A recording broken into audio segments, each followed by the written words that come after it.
Pamiarsa Picobet lu sanes selami puniki dados Picobeh ring kota Denpasar, mangde ketampenin dados selah ekonomi sane ngajiang.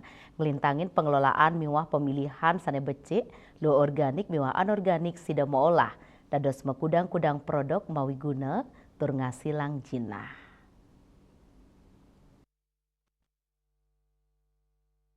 Anggota DPRD Kota Denpasar ikutut ngurah Aryawan Mawasang, pengelolaan lu sane becek kepastikayang, sida mawiguna majeng pelemahan turmaning ekonomi, lu organik sekadi sisan ajengan, don miwah limbah paon sida keolah dados pupuk kompos berkualitas.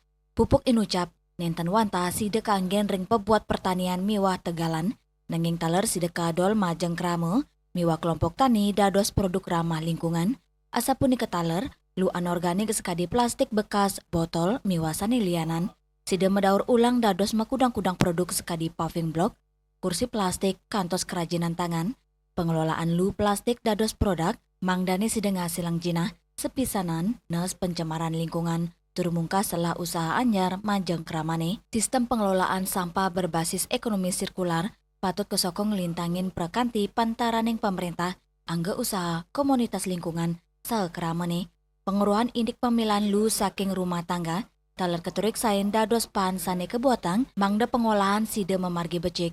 Yos ngewantu nes kewentenan lu ring TPA, pengolahan lu taler sida keuah mangda ngasilang jinah, saha mungka selah pemargi. Menjadi berkah, kenapa? Dari yang sudah terpilah dari organiknya menjadi sebuah pupuk yang berkualitas, kalau non organiknya menjadi paving. Paving, apakah tempat duduk dan sebagainya. Yang terpenting adalah kita membangun dalam pengelolaan sampah ini tidak bisa sendiri. Harus berbagai stakeholder, OPD maupun pengusaha-pengusaha yang membidangi di dalam penyelesaian sampah, baik organik maupun non-organik. Yana, Miwa Angkat Wirawan, Bali TV.